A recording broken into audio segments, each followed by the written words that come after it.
Guevara. I am 8 years old and I go to Townsend Elementary School and I am in 2nd grade. I think stars are as magical as my magic wand. My project is going to be about a life cycle of a star.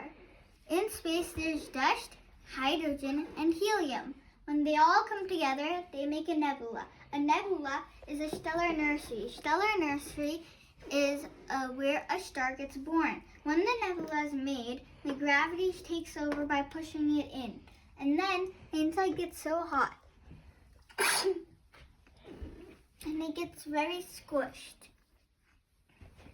And that's called a fusion reaction. And that's the beginning of a stellar ignition. So this is one of the popular nebulas in space. It's called the Eagle Nebula or the Pillars of Creation. This is the nebula. Depending on the nebula's mass, it's going to be a low mass star or a high mass star. And if it's a low mass star, we're going to follow the upper phase. If it's a high mass star, we're going to follow the bottom phase. In a star, the fusion gives very strong energy that we get today from our sun. This is the phase that our sun is on. And the gravity pushes inside. That means it's the most stable phase of a life cycle of a star. Helium plus helium equals very strong energy plus hydrogen. No. Hydrogen plus hydrogen. Wait, I did something wrong. Hydrogen plus hydrogen equals strong energy plus helium. After billions of years, the hydrogen in the center starts running out. So they use the outer core, and then it becomes a red giant. When our sun is at the red giant phase, it's going to cover Mercury, Venus, and Earth. See? Wait. See?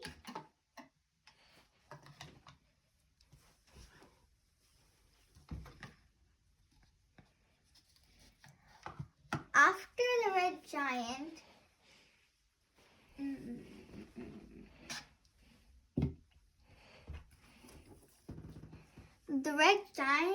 after billions of years, the red giant is out of hydrogen. So then it starts using helium, but that runs out too. And then what's left of the red giant is a core of the red giant. That's called the planetary nebula with gases around it. And after billions of years, the gases go away. And then what's left is the core of the planetary nebula. That's a white dwarf. And then the white dwarf gets cold, so then it becomes a black dwarf. And back to the red supergiant. Then the hydrogen runs out, and then they start using the helium. But while they're doing that, all the heavy elements start gathering up in the middle. And then the fusion stops because there's no hydrogen or helium left. And then there's no outward pressure because there's no fusion left. And then the gravity pulls in because there's nothing keeping it stable. And then the star collapses because there's nothing inside to keep it small. And then a supernova explosion happens in space. It's like fireworks in space. And then what's remaining of the supernova is the core, a neutron star. It keeps on compacting and compacting and spins around really fast. And it keeps on using its own gravity.